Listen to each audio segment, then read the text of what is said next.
Alright mga lods, magandang araw. So may silip lang tayo dito sa ginagawa nila ng grounding. So ito yung kinakabit nila.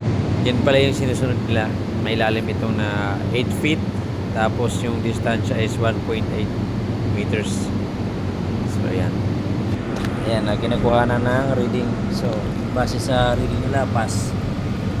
Ito yung tamang grounding daw. Okay kayo? Wala, 100% Same, okay. same like this one? 2 number.